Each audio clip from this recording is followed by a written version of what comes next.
సువార్త 12వ అధ్యాయము 50 వచనములు. ఆ కాలమందు యేసు విశ్రాంతి దినమున పంట చేలలో బడి వెళ్ళుచుండగా ఆయన శిష్యులు ఆకలిగొని వెన్నులు త్రొంచి తినసాగిరి. పరిసయ్యులది చూచి, ఇదిగో, విశ్రాంతి దినమున చేయకూడనిది నీ శిష్యులు చేయుచున్నారని ఆయనతో చెప్పగా, ఆయన వారితో ఇట్లనెను, తానును తనతో కూడా ఉన్నవారును ఆకలిగొని ఉండగా దావీదు చేసిన దాని గూర్చి మీరు చదవలేదా? అతడు దేవుని మందిరములో ప్రవేశించి యాజకులే తప్ప తానైనను తనతో కూడా ఉన్నవారైనను తినకూడని సమూకపు రొట్టెలు తినెను. మరియు యాజకులు విశ్రాంతి దినమున దేవాలయములో విశ్రాంతి దినమును ఉల్లంఘించియు నిర్దోషులై ఉన్నారని మీరు ధర్మశాస్త్రమందు చదవలేదా? దేవాలయము కంటే గొప్పవాడిక్కడనున్నాడని మీతో చెప్పుచున్నాను. మరియు కనికరమునే కోరుచున్నాను గాని బలిని నేను కోరను అను వాక్యభావము మీకు తెలిసియుంటే నిర్దోషులను దోషులని తీర్పు తీర్చకపోదురు. కాగా మనుష్య కుమారుడు విశ్రాంతి దినమునకు ప్రభువై ఉన్నాడనెను. ఆయన అక్కడ నుండి వెళ్లి వారి సమాజ మందిరములో ప్రవేశించినప్పుడు, ఇదిగో, ఊచ చెయ్యగలవాడొకడు కనబడెను. వారాయన మీద నేరము మోపవలెనని, విశ్రాంతి దినమున స్వస్థపరచుట న్యాయమా అని ఆయనను అడిగిరి. అందుకాయన, మీలో ఏ మనుషునికైనను ఒక గొర్రెయుండి అది విశ్రాంతి దినమున గుంటలో పడిన ఎడల దాని పట్టుకొని పైకి తీయడా? గొర్రె కంటే మనుష్యుడెంతో శ్రేష్ఠుడు.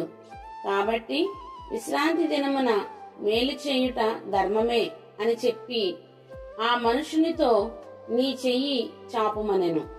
వాడు చెయ్యి చాపగా రెండవ దాని వలె అది బాగుపడెను. అంతట పరిసయ్యులు వెలుపలికి పోయి ఆయనను ఎలాగు సంహరింతుమా అని ఆయనకు విరోధముగా ఆలోచన చేసిరి. యేసు ఆ సంగతి తెలుసుకొని అచ్చట నుండి వెళ్లిపోయెను.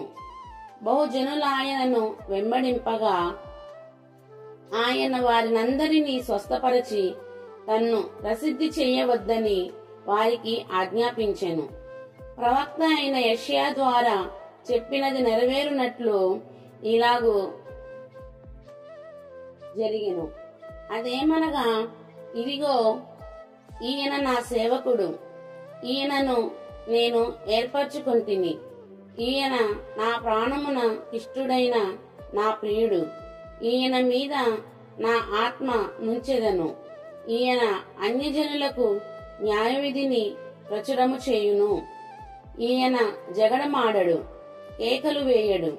వీధులలో ఈయన శబ్దం ఎవనికిని వినబడదు. విజయమొందుటకు న్యాయవిధిని ప్రబలము చేయు వరకు ఈయన నలిగిన రెల్లును విరువడు. మకమకలాడుచున్న అవిసేనారను ఆర్పడు. ఈయన నామమందు అన్యజనులు నిరీక్షించెదరు అనునదే. అప్పుడు దెయ్యము పట్టిన గ్రుడ్డివాడును మూగవాడునైన ఒకడు ఆయన యొద్దకు తేబడెను. ఆయన వానిని స్వస్థపరిచినందున ఆ మూగవాడు మాటలాడు శక్తియు చూపును గలవాడాయెను. అందుకు ప్రజలందరూ విస్మయమొంది, ఈయన దావీదు కుమారుడు కాడా అని చెప్పుకొనుచుండిరి. పరిసయ్యులు ఆ మాట విని, వీడు దెయ్యములకు అధిపతి అయిన బయల్జేబులు వలననే దెయ్యములను వెళ్ళగొట్టుచున్నాడు గాని మరి ఒకని వలన కాదనిరి.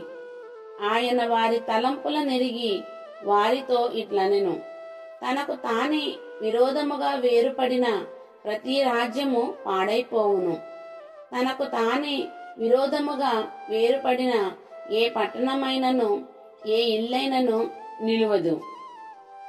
సాతానును వెళ్ళగొట్టిన ఎడల తనకు తానే విరోధముగా వేరుపడును. అట్లయితే వాని రాజ్యం ఎలాగు నిలుచును? నేను బయల్జేబులు వలన దెయ్యములను వెళ్ళగొట్టుచున్న ఎడల మీ కుమారులు ఎవరి వలన వాటిని వెళ్ళగొట్టుచున్నారు? కాబట్టి వారే మీకు తీర్పురులై యుందురు. దేవుని ఆత్మ వలన నేను దయ్యములను వెళ్ళగొట్టుచున్న ఎడల నిశ్చయముగా దేవుని రాజ్యము మీ యొద్దకు వచ్చి ఉన్నది. ఒకడు మొదట బలవంతుని బంధింపని ఎడల ఎలాగూ ఆ బలవంతుని ఇంటిలో చొచ్చి అతని సామాగ్రి దోచుకొనగలడు?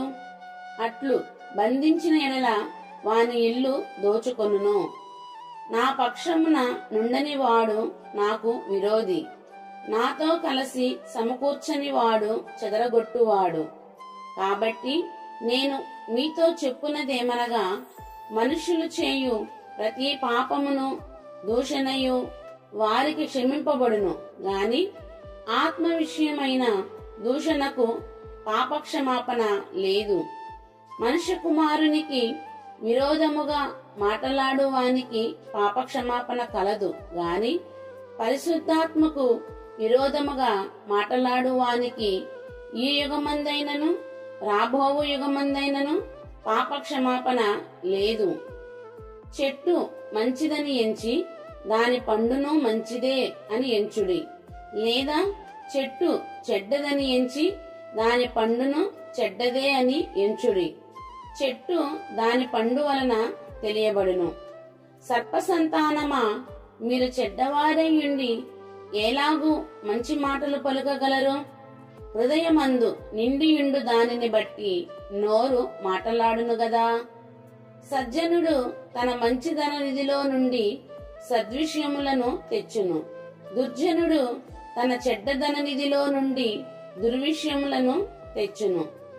నేను మీతో చెప్పునదేమనగా, మనుషులు పలుకు వ్యర్థమైన ప్రతి మాటను గూర్చియు విమర్శ దినమున లెక్క చెప్పవలసి ఉండును. నీ మాటను బట్టి నీతిమంతుడు అని తీర్పు నొందుదువు, నీ మాటను బట్టియే అపరాధివని తీర్పు నొందుదువు. అప్పుడు శాస్త్రులను పరిసయ్యులను కొందరు, బోధకుడా, నీ వలన ఒక సూచక క్రియ చూడగోరుచున్నామని ఆయనతో చెప్పగా ఆయన ఇట్లనెను, వ్యభిచారులైన చెడ్డతరము వారు సూచక క్రియను అడుగుచున్నారు. ప్రవక్త అయిన యోనాను గూర్చిన సూచక క్రియే గాని మరి ఏ సూచక క్రియ అయినను వారికి అనుగ్రహింపబడదు. యోన 3 రాత్రింబగళ్ళు తిమింగలము కడుపులో ఎలాగుండెనో అలాగు మనుష్య కుమారుడు 3 రాత్రింబగళ్ళు భూగర్భములో ఉండును. నినేవే వారు యోనా ప్రకటన విని మారు మనసు పొందిరి గనుక విమర్శ సమయమున నినేవే వారు ఈ తరము వారితో నిలువబడి వారి మీద నేరస్థాపన చేతురు. ఇదిగో, యోనా కంటే గొప్పవాడు ఇక్కడ ఉన్నాడు.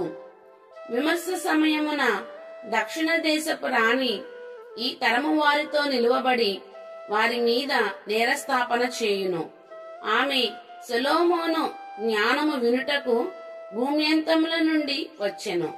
ఇదిగో, సొలొమోను కంటే గొప్పవాడు ఇక్కడ ఉన్నాడు. అపవిత్రాత్మ ఒక మనుష్యుని వదిలిపోయిన తరువాత అది విశ్రాంతి వెదుకుచు నీరు లేని చోట్ల తిరుగుచుండెను. విశ్రాంతి దొరకనందున నేను వదిలి వచ్చిన నా ఇంటికి తిరిగి వెళ్ళుదుననుకొని వచ్చి ఆ ఇంట ఎవరునూ లేక అది ఊడ్చి అమర్చియుండుట చూచి వెళ్లి తనకంటే చెడ్డవైన మరి 7 దయ్యములను వెంటబెట్టుకొని వచ్చును. అవి దానిలో ప్రవేశించి అక్కడనే కాపురముండును. అందుచేత ఆ మనుషుని కడపటి స్థితి మొదటి స్థితి కంటే చెడ్డదగును. అలాగే ఈ దుష్టతరము వారికిని సంభవించుననెను. ఆయన జనసమూహములతో ఇంకా మాటలాడుచుండగా ఇదిగో, ఆయన తల్లియు సహోదరులను ఆయనతో మాటలాడగోరుచు వెలుపల నిలిచియుండిరి. అప్పుడొకడు, ఇదిగో, నీ తల్లియు నీ సహోదరులను నీతో మాట్లాడవలెనని వెలుపల నిలిచియున్నారని ఆయనతో చెప్పెను. అందుకాయన తనతో ఈ సంగతి చెప్పిన వాని చూచి, నా తల్లి ఎవరు, నా సహోదరులెవరు అని చెప్పి తన శిష్యుల వైపు చెయ్యి చాపి, ఇదిగో నా తల్లియు నా సహోదరులను పరలోకమందున్న నా తండ్రి చిత్తము చొప్పున చేయువాడే నా సహోదరుడును నా సహోదరియు నా తల్లియు అనెను. ఆమెన్.